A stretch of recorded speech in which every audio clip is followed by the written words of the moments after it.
मंगलमय मंगल चरण गीत राघवेश्याम नमो ताहि आपे भई हरिहंतादिमां हरि मंगल करे हो ग्रंथ कथन को काज याते मिले समाज सब आनंद पर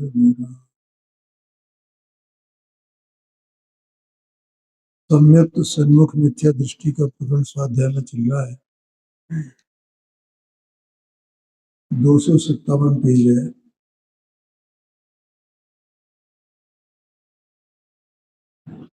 इसमें अपन दूसरे पैरा के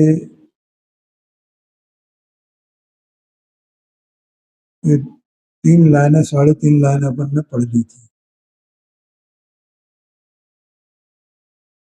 ठीक है। अपने प्रयोजनभूत मोक्ष मार्ग के देवगुरु धर्मादित्य के जीवादि तत्वों के निज पर के और अपने को हितकारी अहितकारी भावों के इत्यादि के उपदेश से उसे ये सब उपदेश पढ़ने को मिला, सुनने को मिला।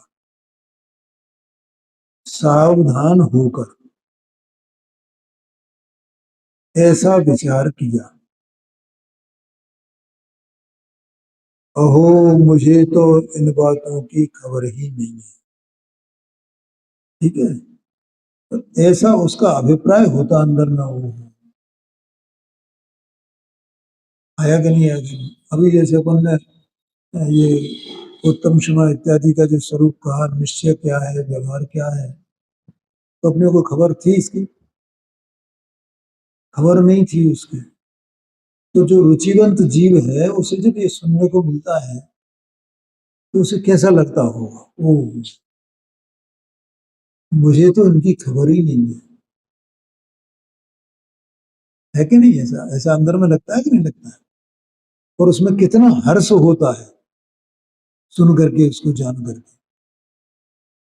तो ऐसी उसकी दशा होती है।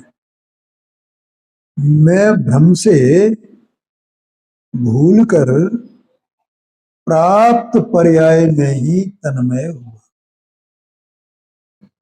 वर्तमान पर्याय मिली हुई है, इस पर्याय में ये जीव तन्मय है। बोलो कितनी तन्मयता है? कभी कुछ याद आता है? कुछ भी याद नहीं आता। ये तो उनकी दशा है अपने जैसों की, जो थोड़ा सुनते पढ़ते हैं। और नहीं तो प्राप्त पर्याय में ही तन्मय है। इसलिए उसने ये कहा, परंतु इस पर्याय की तो थोड़े ही काल की स्थिति है। ये पर्याय कब तक रहने वाली है? ये अपन ने कल भी थोड़ी सी चर्चा की थी। क्योंकि वो आयु प्रमाण है, उसमें कोई रद्द-बदल कोई भी संभव नहीं है। कल परसों वो आयु कर्म की बात चली थी, है? जीव और देह, इन दोनों का संयोग बना हुआ है, टिका हुआ है।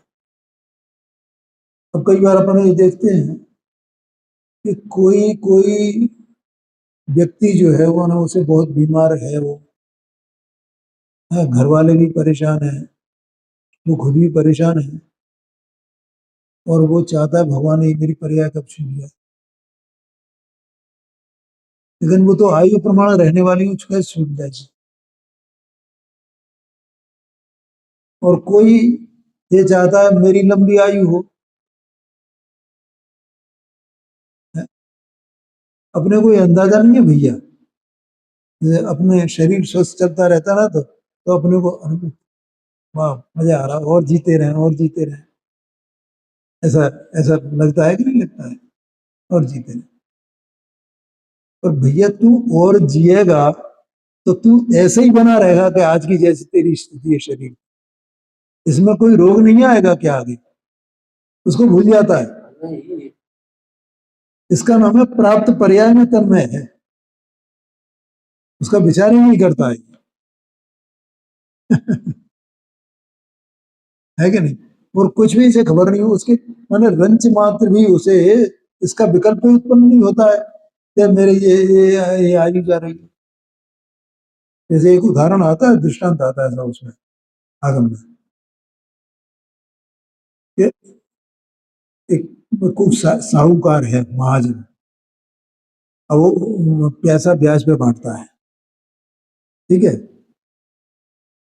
तो वो क्या मानता है कि इससे मेरा ब्याज बढ़ता है, मेरा धन बढ़ता है, मेरा धन, और ये मुझे बहुत लाभ देता है। अब उसे ये पता नहीं है कि ये धन तो बढ़ रहा है और आयु घट रही है, तो मैं इस बढ़े हुए धन का भोग कर पाऊंगा क्या? बोलो भैया, समझ में आया कि नहीं आया? क्या हुआ? आयु तो घट रही है, और धन, तो धन बढ़ने से उसे क्या फायदा है? आयु तो घट रही है, आयु तो घट रही है, लेकिन वो घटती हुई आयु की तरफ नहीं देखता है। इसका मतलब है प्राप्त पर्याय में तन्मय है।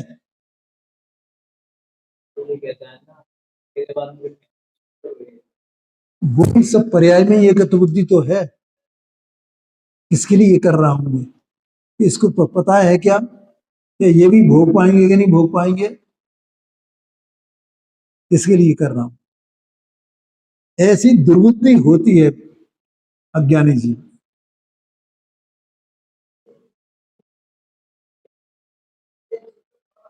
हाँ जी,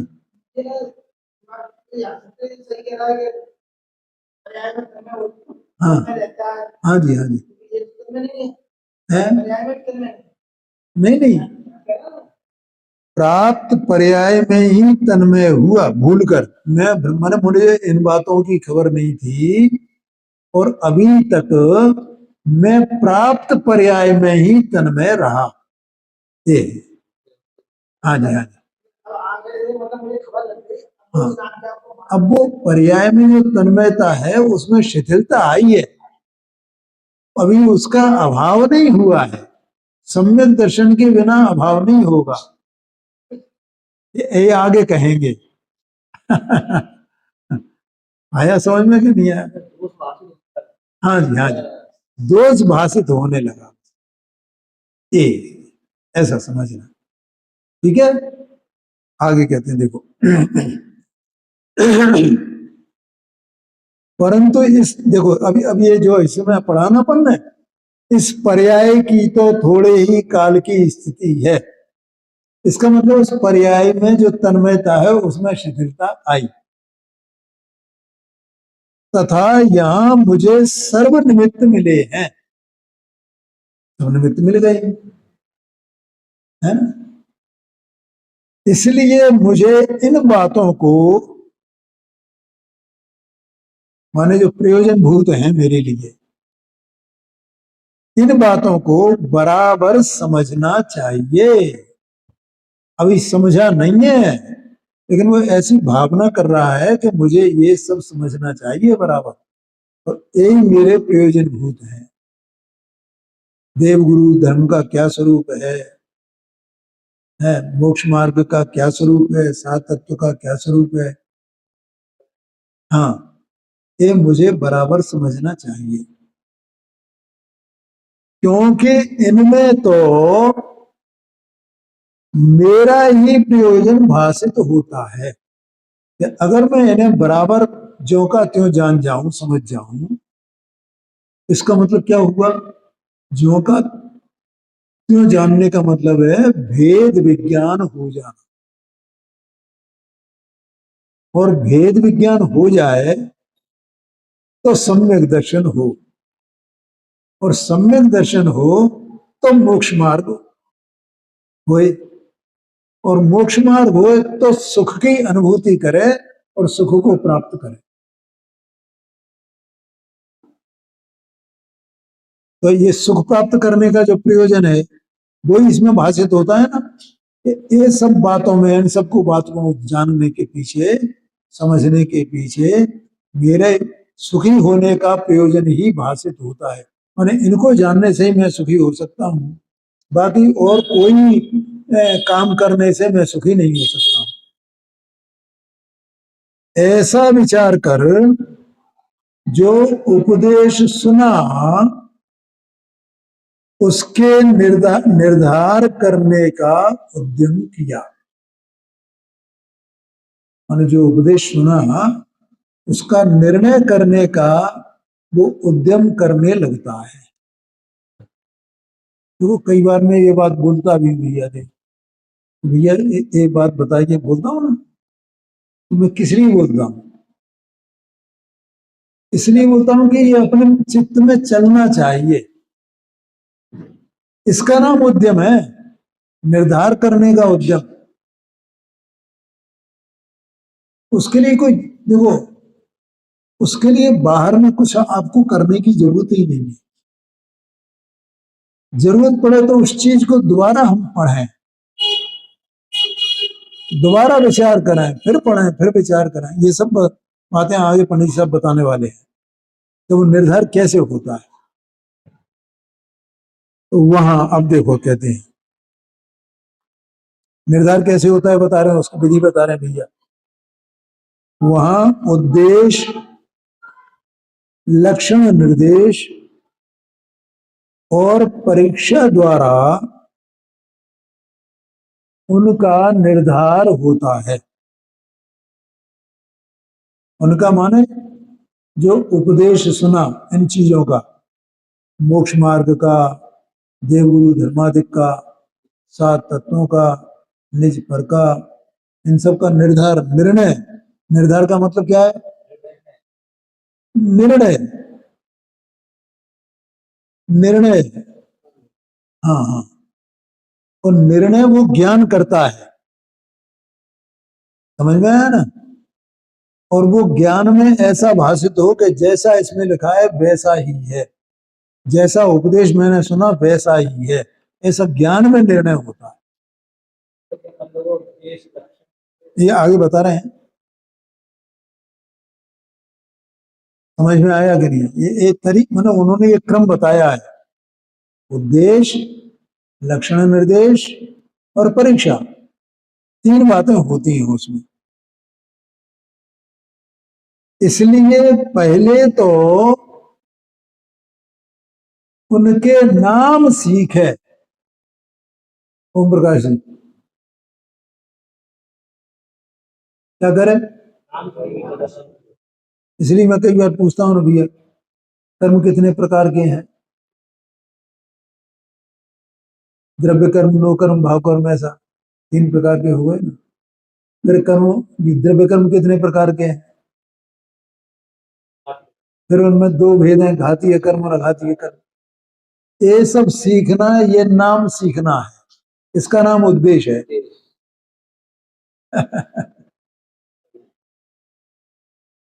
बोलो ओम प्रकाश, समझ में आया कि नहीं आया? ये नाम सीखना, इसका नाम उद्देश्य है भैया। फिर उनके लक्षण जाने। देखो, जैसे अपन ने आठ कर्म कहे थे, तो ज्ञानावरणादिक आठ कर्म को हमने नाम तो सीख लिए। अब उनका लक्षण क्या है? ज्ञानावरणी कर्म का लक्षण क्या है? दर्शनावरणी का लक्षण क्या है? माने वे क्या कार्य करते हैं, तो कैसे स्वभाव का घात करते हैं, स्वभाव का घात करते किस प्रकार से हैं? क्या होता है कि जिससे स्वभाव का घात हो जाता है ना? मैं बता रहा हूं, चिंता की बात नहीं है। जैसे ज्ञानावरणी कर्म है, तो ज्ञानावरणी कर्म से क्या होगा कि जीव का जो ज्ञान स्वभाव है उस ज्ञान स्वभाव का घात होगा। ठीक है, कैसे होगा कि जितना ज्ञानावरणी कर्म का उदय है तो उसका जब उदय होगा तो ये ज्ञान प्रकट नहीं होगा। अब ज्ञानावरणी कर्म की दो दशाएं, बल्कि तीन दशाएं समझो आप।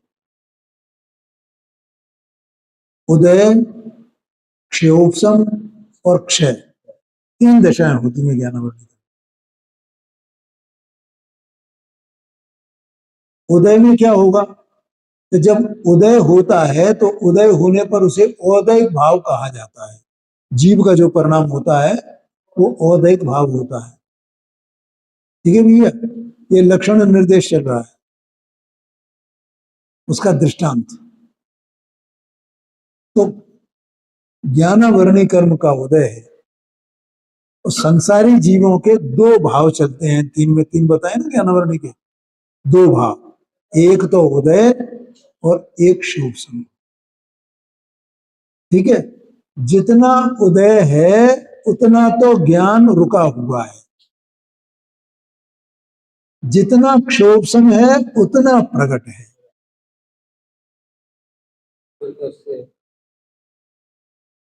ठीक है, ये ज्ञानावरणी कर्म का काम है। तो एक ज्ञानावरणी कर्म के इस लक्षण से हमने पहचाना कि हाँ वास्तव में ऐसा ही है, क्योंकि आत्मा के ज्ञान की शक्ति तो अनंत है ना।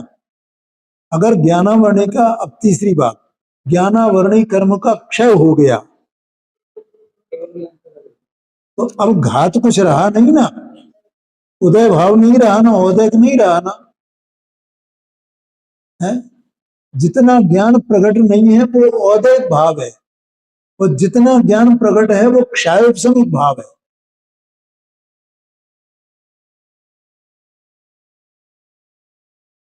आ गया समझ में? ऐसा ये ज्ञानावरणी कर्म का काम है, इससे ज्ञानावरणी कर्म को पहचानना। कल अपन ने आघातीय कर्मों की चर्चा की थी ना, है? कि कौन सा कर्म क्या करता है। तो ऐसा उनका वो लक्षण है कि ये काम करता है, ये काम करता है, ये काम करता है। इस तरह लक्षण से पहचानना। ऐसे ही सात तत्व हैं, मोक्ष मार्ग है, तो इनका क्या लक्षण है, मोक्ष मार्ग क्या है, तो अपन ने ये पहचाना और वो अपन उससे जाना। सम्यक दर्शन ज्ञान चारित्राणी मोक्ष मार्ग, ये सम्यक दर्शन ज्ञान चारित्र मोक्ष मार्ग है। तो ये हमने नाम सीख लिया, ये उद्देश्य हुआ। अब क्या करो, अब लक्षण जानो इसका। तो सम्यक दर्शन का लक्षण क्या है, सम्यक ज्ञान का लक्षण क्या है, ये अपन रोजाना कई बार चर्चा करते हैं। फिर उसमें भी सम्यक दर्शन दो दो प्रकार का होता है, एक निश्चय सम्यक दर्शन, व्यवहार सम्यक दर्शन। एक निश्चय सम्यक ज्ञान है, व्यवहार सम्यक ज्ञान। एक निश्चय चारित्र और व्यवहार सम्यक चारित्र।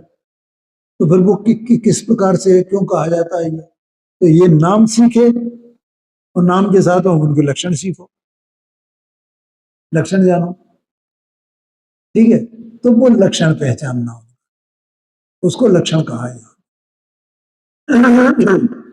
तो ये भी सीखने में ही आ गया सब। नाम तो अकेले नाम सीखने में, फिर उनके लक्षण जानने में, उसे कहा लक्षण निर्देश।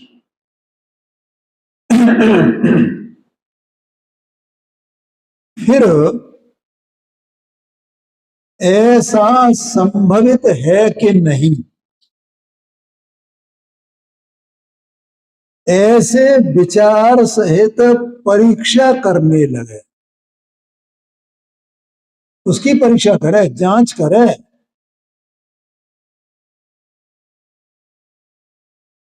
समझ गए ना? जब जांच करे तब निर्णय होए, तब जब ये लगे हाँ बात तो ऐसी ही है, बात तो ऐसी ही है, तब लगे कि हाँ अब निर्णय होगा।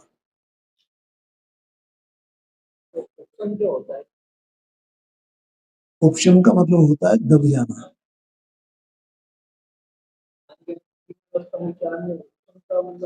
नहीं, ज्ञान में ऑप्शन नहीं होता है। ज्ञान में ऑप्शन हो जाएगा तो सबको केवल ज्ञान हो जाएगा, ज्ञान अवरणी कर्म का ऑप्शन हो जाएगा।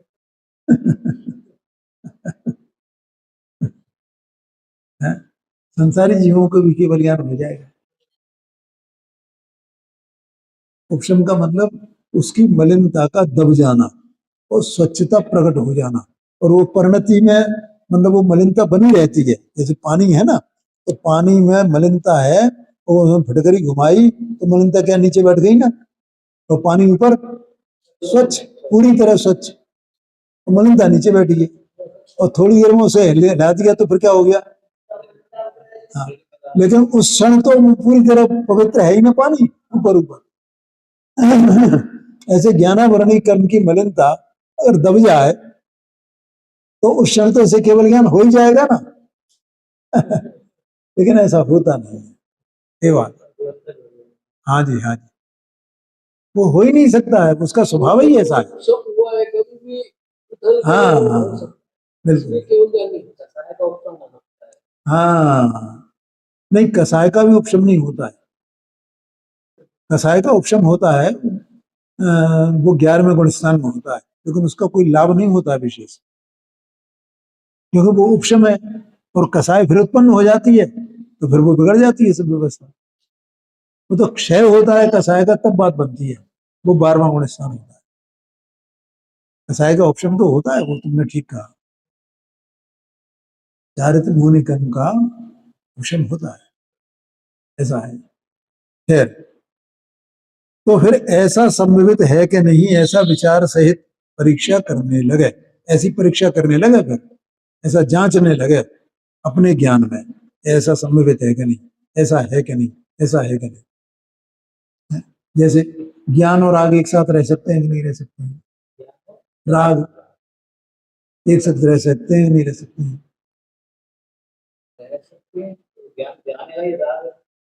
हाँ जी, हाँ जी, समय सार जी शास्त्र में पुण्य पाप अधिकार में 110 नंबर का कलश है, तो वो ज्ञान और राग एक साथ रह सकते हैं।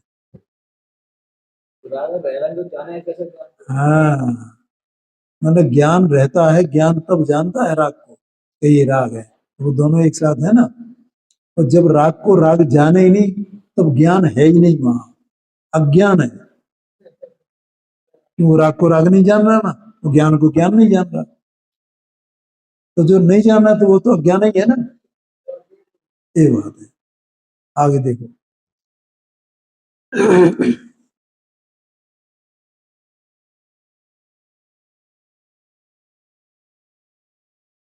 अब आगे पंडित जी साहब कहते हैं, वहां नाम सीख लेना और लक्षण जान लेना, ये दोनों तो उपदेश के अनुसार होते हैं, इसमें तो कुछ नहीं भैया। देखो, जैसे 8 कर्म बताए, तो जो उपदेश है जिनवाणी का, उससे सीख लिए। और लक्षण बताए तो लक्षण भी जान लिए। जान लिए कि नहीं जान लिए ज्ञानावरणी के लक्षण क्या है? इसमें लिखे भी हैं 83 पेज पर, 8 कर्मों का लक्षण बताया, ज्ञानावरणी क्या करता है, दक्षिणावरणी क्या करता है, ये सब लिखा हुआ है 83 पेज पर, देख लेना एक बार पढ़ करके। और कल अपन ने बताए थे, तो वो उपदेश से अपन ये सब सीख सकते हैं ना, तो ये सीख लेते हैं। जैसा उपदेश दिया हो वैसा याद कर लेना, ये 2 काम तो हो गए।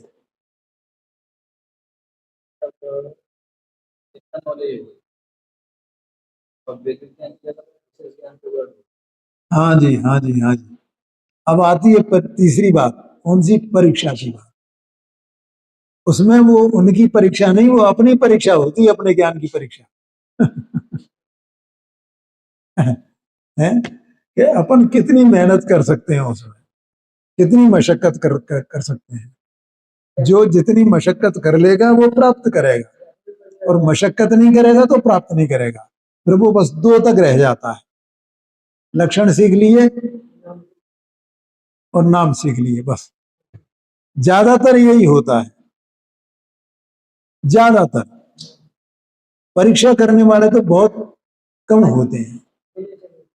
ये सम्यक स्वरूप मिथ्या दृष्टि है ना, इसलिए उसको जो परीक्षा करने वाला है उसको सम्यक स्वरूप मिथ्या दृष्टि में लिया है। और सम्यक स्वरूप मिथ्या दृष्टि का मतलब ये है कि ये अल्प काल में इसके मिथ्यात्व का अभाव हो रहा है और सम्यक दर्शन प्राप्त हो रहा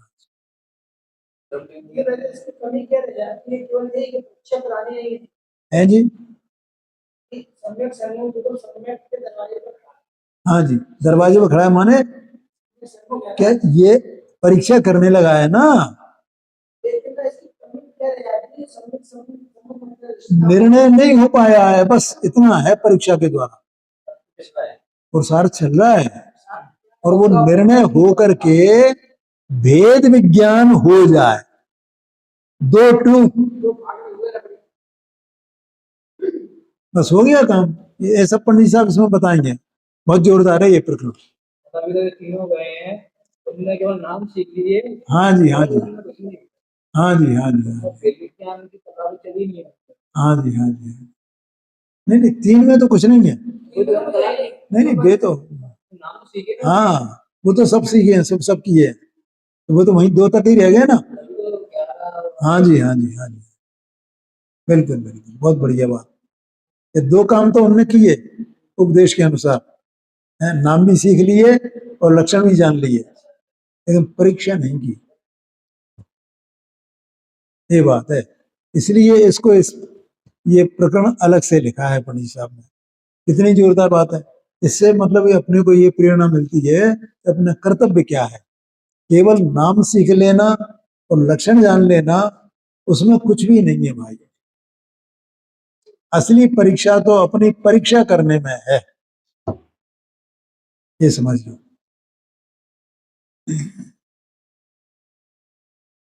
देखो अब लिख रहे हैं पंडित साहब, तथा परीक्षा करने में अपना विवेक चाहिए। क्या कहा, गुरु के विवेक से काम नहीं चलेगा, शास्त्र से काम नहीं चलेगा, उसमें तो अपना विवेक चाहिए है। हाँ, अपना पुरुषार्थ, सो विवेक पूर्वक एकांत में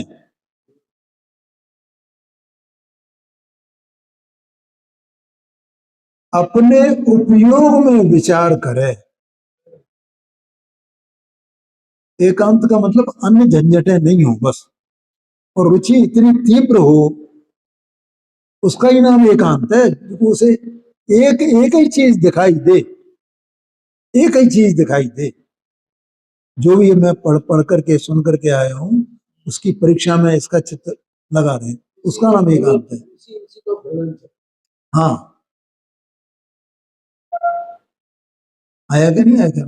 एकांत का मतलब ऐसा नहीं है कि एकांत में कहीं वन जंगल में जाके बैठ जाएगा, तो ऐसा उसका मतलब सर्वथा ऐसा आशय नहीं है। अपने को लौकिक चिंताएं होती हैं तो उसमें भी तो अपन मतलब बाहर में कुछ भी होता रहे तो अपना चित्त उधर जाता ही नहीं, वो चिंता कैसी लगी रहती है, तो वो ही एकांत है एक तरह का। सबके होते तो अपना लोग अपने उसमें आ जाए। हाँ, ये बात है। अब वो रुचि की तीव्रता होती है तो उसको वो होता है, उसे चैन नहीं पड़ता उसको, ये है। एकांत में अपने उपयोग में विचार करें कि जैसा उपदेश दिया है वैसा ही है या अन्यथा है, ये है परीक्षा करने का तरीका। ऐसा उसको एकदम वहां लगातार वो उपयोग काम करता रहना चाहिए।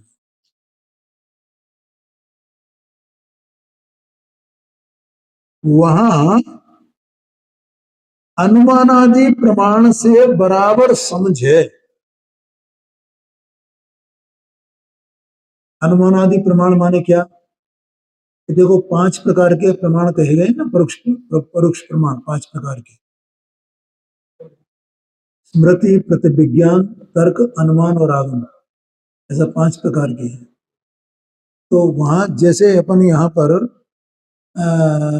रोज रोज ये चर्चा अपनी चलती है ना, या सुबह चलती है या शाम को चलती है, देह में आप बताते हैं अपन कि ये आत्मा कैसे विराजमान है इसमें, अपने को तो खबर ही नहीं है ना। बोलो ये बातें सुनने से पहले अपने को खबर थी कि आत्मा है यहाँ और कैसे इस देह में कैसे रहता है आत्मा। कई बार अपन ने पढ़ा, तो यहाँ तक कि छेड़ाना में पढ़ा, जल पे जो चेतन मेला पे भिन्न भिन्न नहीं भेला। ऐसा आया है कि नहीं आया हमारे भावना में? तो कि जैसे जल और दूध ऐसे हैं नीर क्षीरवत, वैसे ये आत्मा और शरीर हैं। लेकिन तो भी हमारा कभी ध्यान ही नहीं गया कि जल और वो दूध कैसे एक में रहते हैं, और वैसे ये आत्मा इसमें शरीर में कैसे है। कभी ध्यान गया? नहीं गया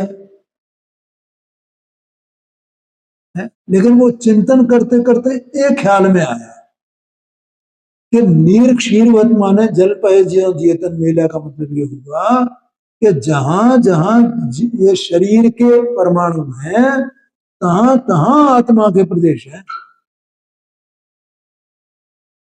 जहां जहां आत्मा के प्रदेश हैं, तहां तहां शरीर के परमाणु हैं। अब ये शरीर तो पूरे ही परमाणुओं का पिंड है,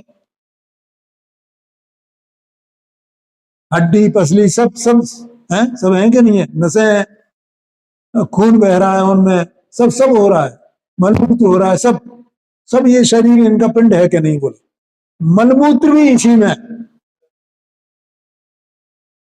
नहीं? तो उन सब में वो जहां है वहीं वे आत्मा के प्रदेश हैं। ये हड्डियां हैं अपनी, तो हड्डियों में भी आत्मा के प्रदेश है ना, हड्डियों के परमाणुओं के बीच में।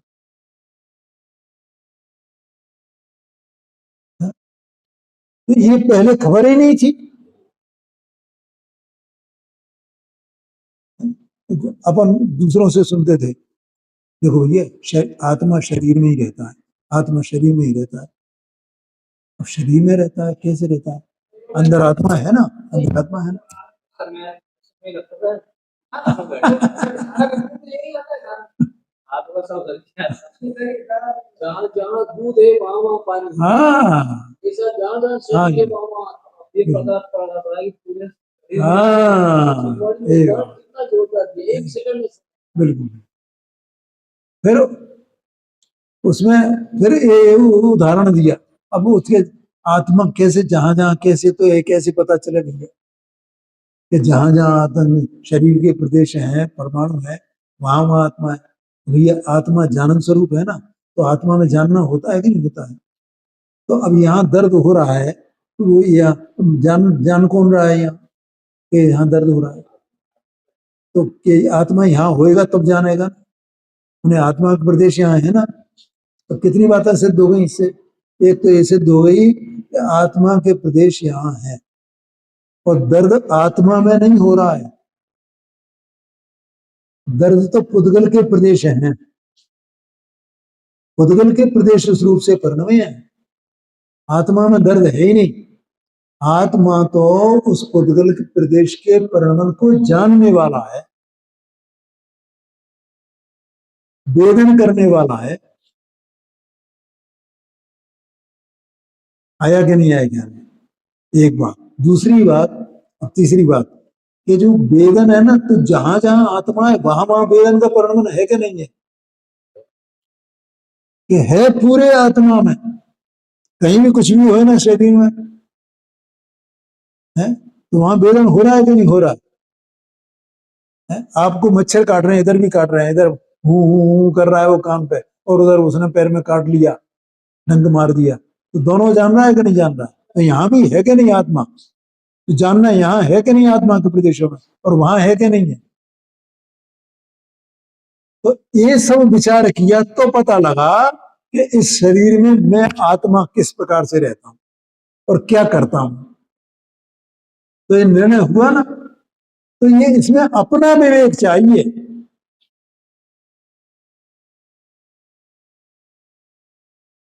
आया क्या नहीं आया ख्याल? हाँ जी हाँ जी, हाँ हाँ। तो अब देखो, ये जो मैं बता रहा हूं, तो इसमें आपको अनुमान होता जा रहा है कि नहीं होता जा रहा है? आपके ज्ञान है ना, तो वो ज्ञान जो परोक्ष ज्ञान है, वो परोक्ष ज्ञान स्वयं ऐसे अनुमान रूप परिणम रहा है ना। इसलिए कहा था अनुमान आदि प्रमाण से जाने, तर्क से जाने। अपन तर्क देते हैं ना, तर्क चल रहा है कि नहीं चल रहा है इसमें, तो ये तर्क प्रमाण हुआ। और अनुमान से जाना वो अनुमान प्रमाण हुआ, ऐसा है। और फिर हमें बीच में कोई बात याद आ जाए, स्मृति हो जाए, और किसी चीज को किसी चीज से मिलान करके हमें वो स्मृति से कोई दूसरी चीज वर्तमान में दिख जाए, उसका नाम प्रतिविज्ञान। ऐसा परोक्ष ज्ञान का वो परिणाम चलता है। तो यहाँ अनुमान आदि प्रमाण से जाने, आया समझ में? तो अनुमान आदि प्रमाण से बराबर समझे। बराबर माने एक तो निरंतरता और ज्यों का त्यों, उसको छोड़े नहीं जब तक, मतलब एकदम उसका निर्णय हो नहीं जाए तब तक बराबर समझे। अथवा उपदेश तो ऐसा है और ऐसा न माने तो ऐसा होगा, इसमें प्रबल युक्ति कौन है और निर्बल युक्ति कौन है, ऐसी युक्ति का विचार करें। तो ये जैसे अब ये बात बताई, तो अगर मान लो ये आत्मा, इसमें ऐसे होगा कि नहीं होगा है।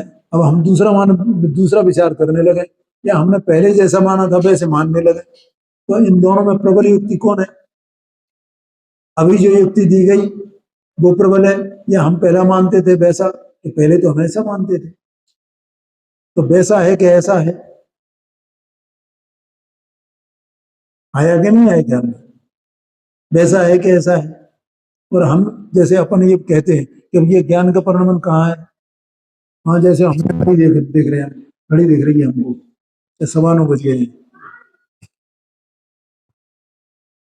हाँ, 9:15 बजे। तो ये घड़ी बंद थी, मैंने कहा ये ऐसा तो नहीं है 10 बजे घड़ी पीछे हो गई। तो घड़ी देख रहे हैं, तो अपने को कैसा लगता था कि हमारा उपयोग वहां पहुंच गया, तो पहुंच गया, तो इसमें से निकल के गया है क्या? नहीं निकल के गया।